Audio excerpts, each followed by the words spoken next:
Chapter 3. A Caucus-Race and a Long Tail.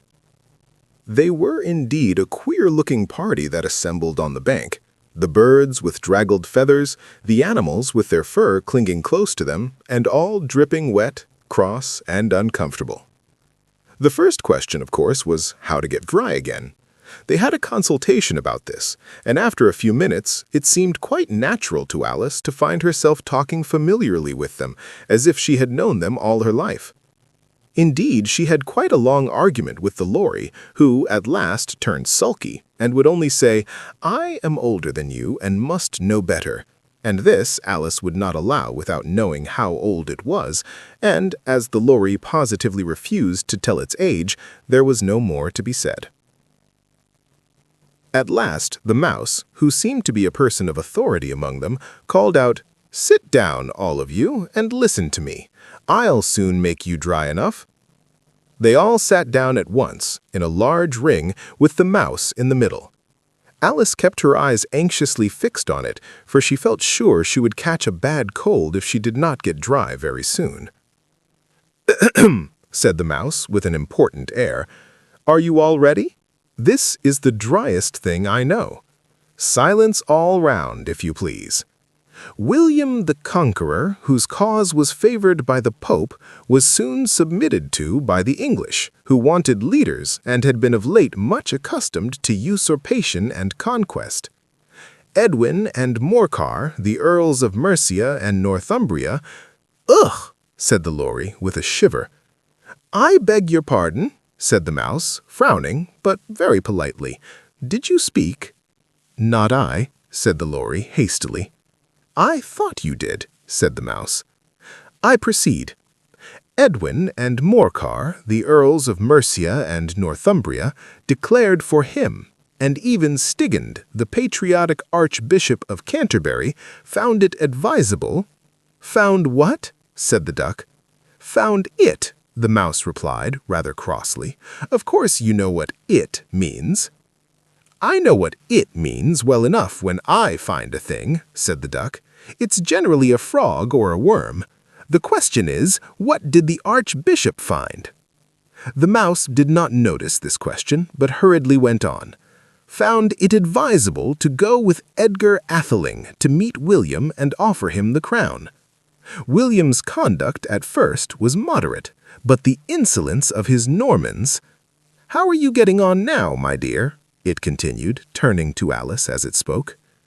"As wet as ever," said Alice in a melancholy tone. "It doesn't seem to dry me at all." "In that case," said the dodo solemnly, rising to its feet, "I move that the meeting adjourn for the immediate adoption of more energetic remedies." "Speak English," said the eaglet. "I don't know the meaning of half those long words, and what's more, I don't believe you do either." And the eaglet bent down its head to hide a smile. Some of the other birds tittered audibly. "What I was going to say," said the dodo in an offended tone, "was that the best thing to get us dry would be a caucus race." "What is a caucus race?" said Alice. Not that she wanted much to know, but the dodo had paused as if it thought that somebody ought to speak, and no one else seemed inclined to say anything. "Why," said the dodo, "the best way to explain it is to do it. And, as you might like to try the thing yourself some winter day, I will tell you how the dodo managed it. First, it marked out a race course in a sort of circle. The exact shape doesn't matter, it said. And then all the party were placed along the course, here and there. There was no 1, 2, 3, and away, but they began running when they liked and left off when they liked, so that it was not easy to know when the race was over. However, when they had been running half an hour or so, and were quite dry again, the dodo suddenly called out, 'The race is over!' And they all crowded round it, panting and asking, 'But who has won?' This question the dodo could not answer without a great deal of thought, and it sat for a long time with one finger pressed upon its forehead, the position in which you usually see Shakespeare in the pictures of him, while the rest waited in silence. At last the dodo said, "Everybody has won, and all must have prizes." "But who is to give the prizes?" Quite a chorus of voices asked. "Why, she, of course," said the dodo, pointing to Alice with one finger, and the whole party at once crowded round her, calling out in a confused way, "Prizes! Prizes!" Alice had no idea what to do, and in despair she put her hand in her pocket and pulled out a box of comfits. Luckily, the salt water had not got into it, and handed them round as prizes. There was exactly one apiece all round. "But she must have a prize herself, you know," said the mouse. "Of course," the dodo replied, very gravely. "What else have you got in your pocket?" he went on, turning to Alice. "Only a thimble," said Alice sadly. "Hand it over here," said the dodo. Then they all crowded round her once more, while the dodo solemnly presented the thimble, saying, "We beg your acceptance of this elegant thimble." And when it had finished this short speech, they all cheered. Alice thought the whole thing very absurd, but they all looked so grave that she did not dare to laugh, and as she could not think of anything to say, she simply bowed and took the thimble, looking as solemn as she could. The next thing was to eat the comfits. This caused some noise and confusion, as the large birds complained that they could not taste theirs, and the small ones choked and had to be patted on the back. However, it was over at last, and they sat down again in a ring and begged the mouse to tell them something more. "You promised to tell me your history, you know, and why it is you hate cat and dog," she added in a whisper, half afraid that it would be offended again. "Mine is a long and a sad tale," said the mouse, turning to Alice and sighing. "It is a long tale, certainly," said Alice, looking down with wonder at the mouse's tail. "But why do you call it sad?" And she kept on puzzling about it while the mouse was speaking, so that her idea of the tale was something like this. "Fury said to a mouse that he met in the house, 'Let us both go to law. I will prosecute you. Come, I'll take no denial. We must have a trial, for really this morning I've got nothing to do.' Said the mouse to the cur, 'Such a trial, dear sir, with no jury or judge would be wasting our breath.' 'I'll be judge, I'll be jury,' said cunning old Fury. 'I'll try the whole cause and condemn you to death.' 'You are not attending,' said the mouse to Alice severely. 'What are you thinking of?'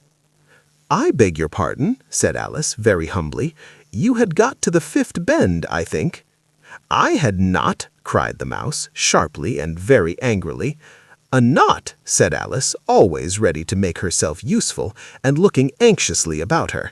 'Oh, do let me help to undo it.' 'I shall do nothing of the sort,' said the mouse, getting up and walking away. 'You insult me by talking such nonsense.' 'I didn't mean it,' pleaded poor Alice, 'but you're so easily offended, you know.' The mouse only growled in reply. 'Please come back and finish your story,' Alice called after it, and the others all joined in chorus, 'Yes, please do.' But the mouse only shook its head impatiently and walked a little quicker.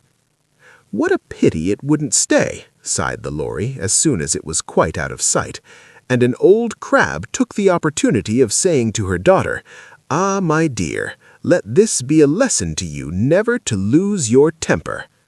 'Hold your tongue, Ma,' said the young crab a little snappishly. 'You're enough to try the patience of an oyster.' 'I wish I had our Dinah here, I know I do,' said Alice aloud, addressing nobody in particular. 'She'd soon fetch it back.' 'And who is Dinah, if I might venture to ask the question?' said the lory. Alice replied eagerly, for she was always ready to talk about her pet. 'Dinah's our cat, and she's such a capital one for catching mice you can't think. And oh, I wish you could see her after the birds. Why, she'll eat a little bird as soon as look at it.' This speech caused a remarkable sensation among the party. Some of the birds hurried off at once. One old magpie began wrapping itself up very carefully, remarking, 'I really must be getting home. The night air doesn't suit my throat.' And a canary called out in a trembling voice to its children, 'Come away, my dears. It's high time you were all in bed.' On various pretexts, they all moved off, and Alice was soon left alone. "I wish I hadn't mentioned Dinah," she said to herself in a melancholy tone. "Nobody seems to like her down here, and I'm sure she's the best cat in the world. Oh, my dear Dinah, I wonder if I shall ever see you any more." And here poor Alice began to cry again, for she felt very lonely and low-spirited. In a little while, however, she again heard a little pattering of footsteps in the distance, and she looked up eagerly, half hoping that the mouse had changed his mind and was coming back to finish his story.